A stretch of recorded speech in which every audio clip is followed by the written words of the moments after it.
Face to face, the two leaders observe each other, but time is running out. Caesar has to feed a gigantic army that's enclosed between his two lines of defense. A siege is a risky operation for the besieger. It's risky because you can be taken from behind, and also because you also have to refuel.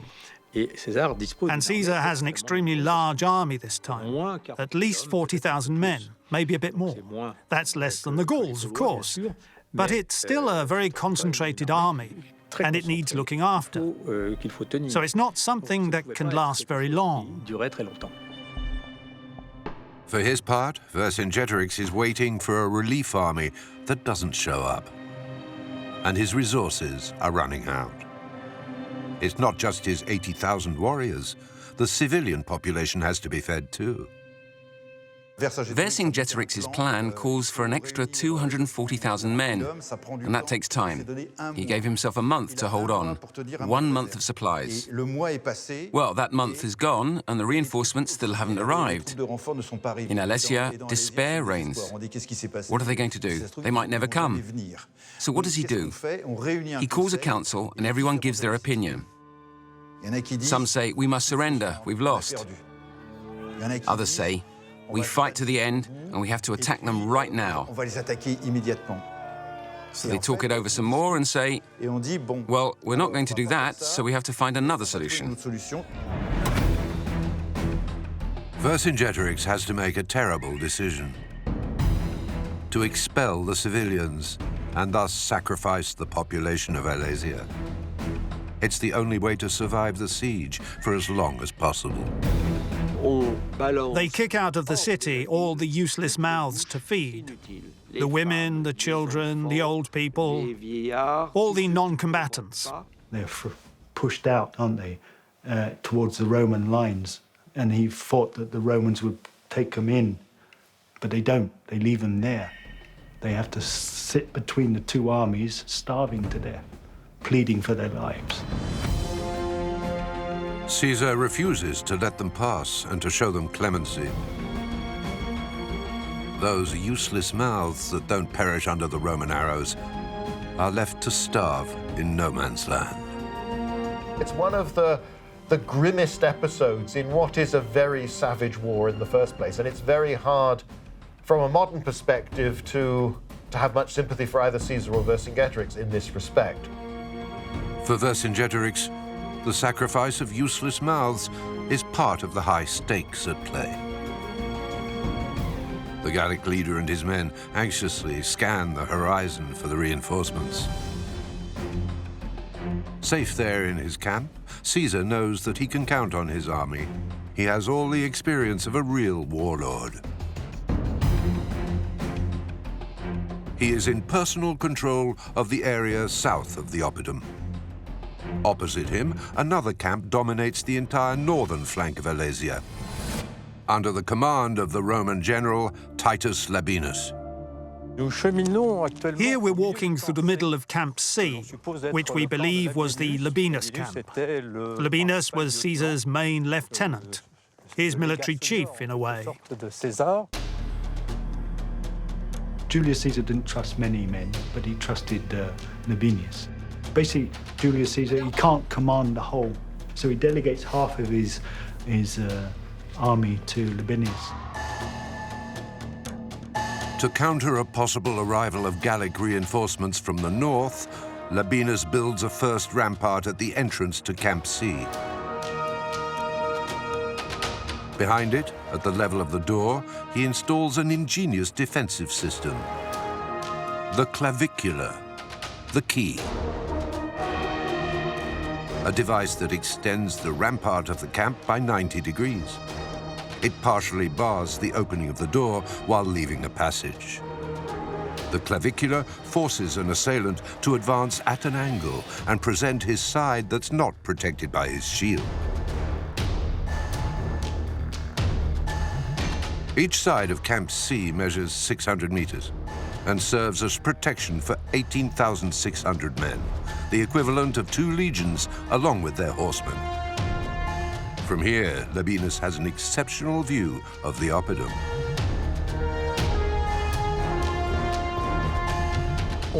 We're in clear sight of the Oppidum. It looks very close, yet we're still about 1 kilometre from its walls. So the opponents could see each other here. Obviously, they couldn't reach each other because it's out of range of the weapons of that time. And they couldn't even yell and curse at each other as they did on the old battlefields. But you could see very well what your opponent was up to. After weeks of anguish, thinking that all is lost, Vercingetorix finally sees the Gallic army appear on the horizon. Tens of thousands of Gauls take up positions about 1 kilometre south of Alesia. In sheer numbers, it lives up to its expectations. It's the largest army ever assembled at that time.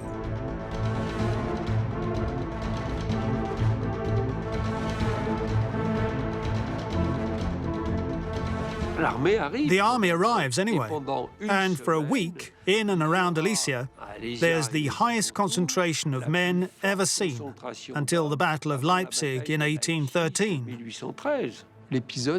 Between 150 and 200,000 troops all converge on the field of battle.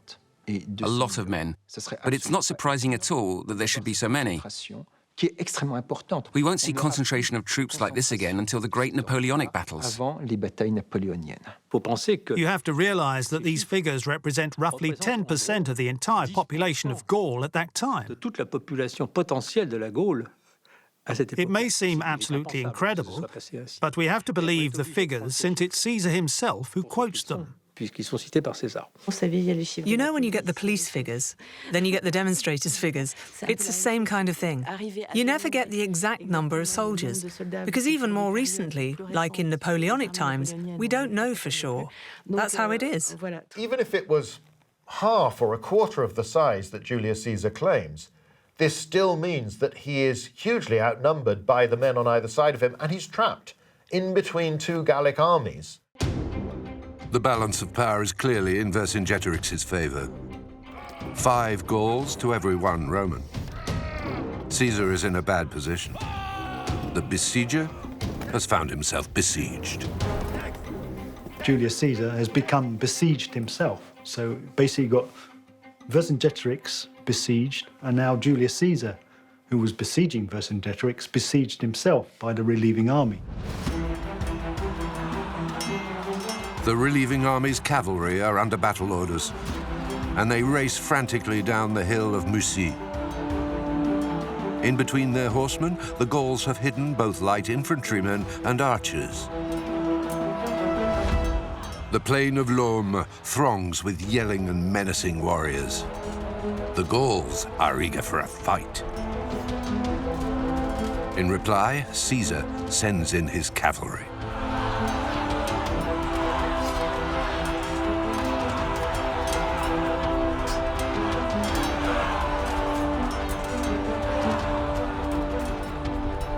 At the same moment, Vercingetorix orders his men to attack the Roman fortifications. The trap is closing on Caesar. He's got to defend not just one line of fortifications facing inwards, and that's very long and that's very hard, but 2. And it's very difficult. He doesn't have a lot of room for manoeuvre because his men are crammed within quite a small area. The army on the outside and the army on the inside can choose just where they attack. Caesar's legions are in bad shape. Don't forget, he has 10 or 12 legions with him, plus the army's whole supply train. That's an impressive amount of men, but also animals who need feeding, and the food's been running short. So the Gauls have a lot of advantages. They also have problems. Vercingetorix, from high up on the hilltop, can see the relief army coming. He's got a better view than Caesar or anybody else, but he can't communicate with them directly. Caesar, on the other hand, can count on perfect coordination and preparation. His ditch, 6 meters wide and deep and filled with water, slows Vercingetorix down considerably. The Gallic leader's forces crash into the contravallation. On the other side, the horsemen of the rescuing army fall onto Caesar's traps. The Roman defenses are working perfectly. All through the long afternoon, the battle rages. As evening falls, Caesar unleashes his German cavalrymen. And against all odds, the Gauls have to retreat. Their light infantrymen are slower, and they're massacred. The rescuing army lacks Vercingetorix's tactical experience. Its infantrymen have all been recruited from the peasantry, so they're not necessarily professional soldiers. I suppose that's why you can't judge them too harshly. There's not a great deal of tactical intelligence on the side of the rescuing army. Sheer force of numbers, then, is not enough. The Gauls of the relief army have to show some cunning and learn to coordinate and to be better prepared to cross the Roman lines. They build a lot of walkways, ladders, and harpoons in the hope of reaching the circumvallation and piercing through it. During the night, their warriors creep out silently and advance as close as they can to the Roman positions to carry out a surprise attack intended to terrorize the enemy. Alerted by the sound of their horns, Vercingetorix too bursts out of Alesia. The Roman camp is in the thick of battle. Its legions have to hold off the Gauls, who are gradually getting through the traps and up to the rampart. The rescuing army is now dangerously close to the circumvallation. To counter it, though, Caesar still has one thing up his sleeve: his artillery.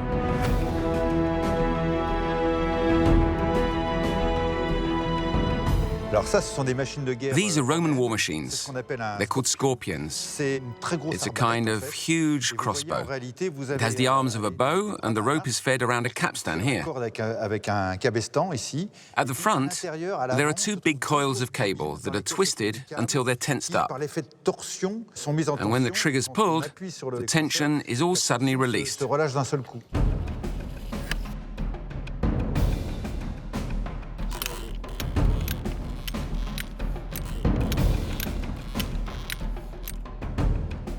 These weapons make all the difference. They're high-tech weapons, and the Gauls don't have anything like them. These are deadly machines of war. But for the enemy, they're also devastating from a psychological point of view. Under a rain of projectiles, the Gauls retreat and finally abandon their assault. But they still won't admit defeat. They intend to fight a final battle, a total battle that will determine the outcome of the war. The Gauls have the numbers and can attack as many times as they wish. They've spotted a weak point in the Roman defenses. The circumvallation on Mount Rhea seems more fragile. 60,000 men of the relieving army go around the neighboring hills and launch an attack. At the same time, the rest of the relief army deploys in the plain and approaches the Roman fortifications. Vercingetorix throws the last of his forces at the contravallation. The camps and the Roman lines of Mount Rhea are surrounded now and about to give in. From his command post, Caesar tries to respond by sending 20,000 soldiers to contain the Gallic incursion. On both sides, everyone has understood that this is the decisive battle. The Gauls know that if they never manage to break through the trenches, Alesia will be lost. But, to everyone's surprise, the tens of thousands of Gauls out there on the plain don't attack. We don't know why in particular the relieving army doesn't crush the Roman lines like a bulldozer. What happened? There are several theories that have appeared, including one recent one. The night before the last attack, there's a lunar eclipse, one that neither the Romans nor the Gauls could fail to see. Lunar eclipses in ancient societies are an extremely bad omen. So maybe this is what deterred a lot of the Gallic troops from intervening. Labienus starts moving his troops to take the Gauls from the rear. Then, in all the chaos of the battle, Caesar appears. Julius Caesar arrives, red cloak streaming behind me. It's a bit like Alexander the Great with his plumed helmet, comes to the rescue. You can just imagine it, the legions all pouring down the slopes, and Caesar, who stands out in his red cloak, coming to support them, coming to help tip the battle. The infantry are following up, and they sweep along, parallel with the lines of fortification, hitting into the flank of the Gallic attackers and break that last assault. And the combination of that and Labienus just getting control and just having enough men and just urging them on to throw the Gauls out of that camp.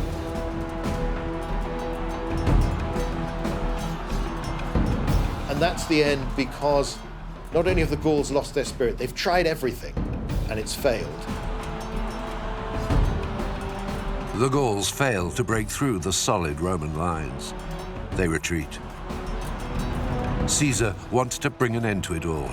He launches a final assault that overthrows the attackers. After 12 hours of fierce fighting, caught from behind by Labienus and trapped there under the ramparts, the Gauls are defeated. Caesar orders that any survivors who've not yet fled should be hunted down and massacred.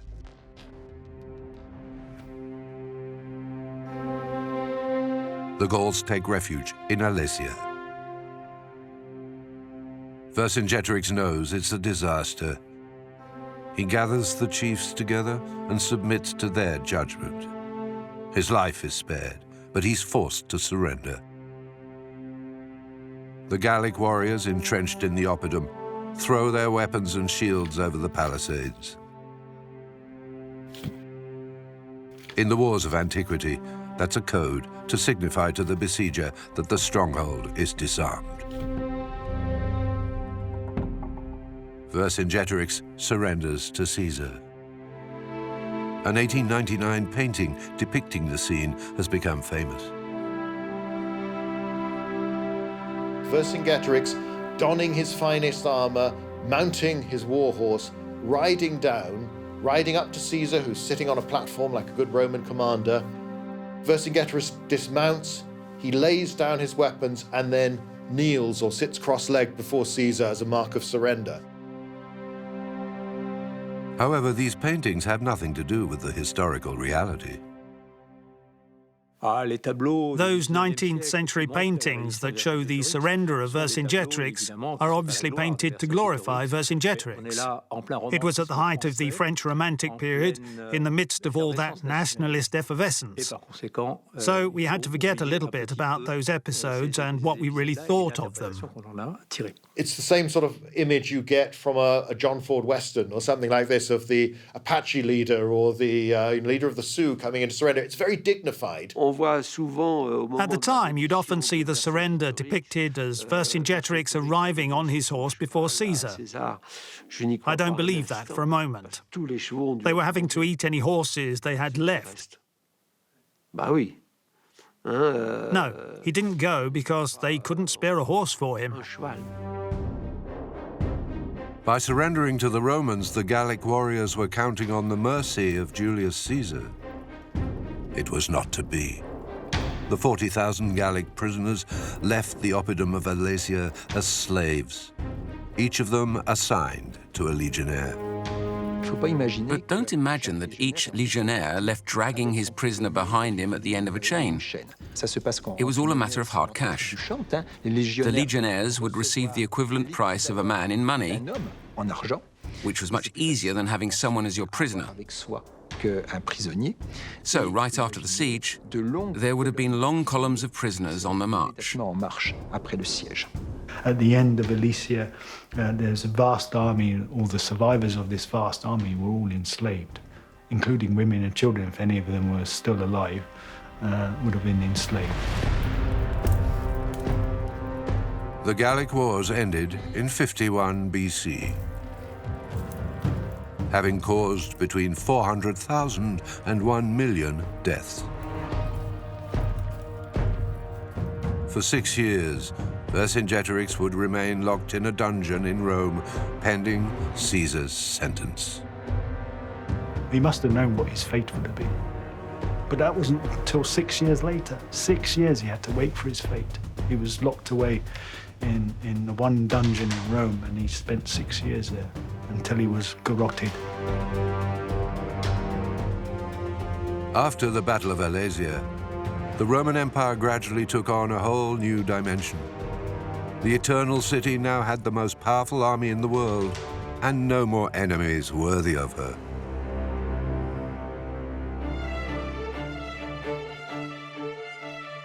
For more than 2,000 years, two shadows have hovered over the village of Alesia, that of the man who resisted the invader, Vercingetorix, and that of the victor, Julius Caesar.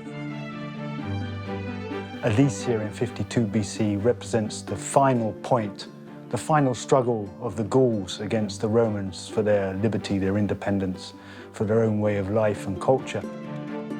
The Gallic fortifications of the Oppidum of Alesia were razed and the city looted. But the site will never be abandoned. At the end of the 1st century BC, Alesia became a Gallo-Roman settlement. Another city was gradually established, one with a Roman administration and with a different political system and culture. Another age had begun.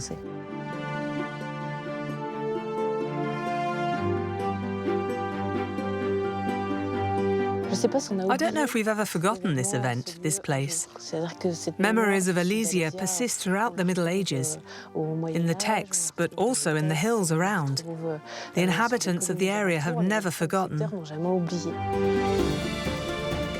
Today, Alesia continues to amaze those who come to see the very site where took place one of the most mythical battles of all antiquity.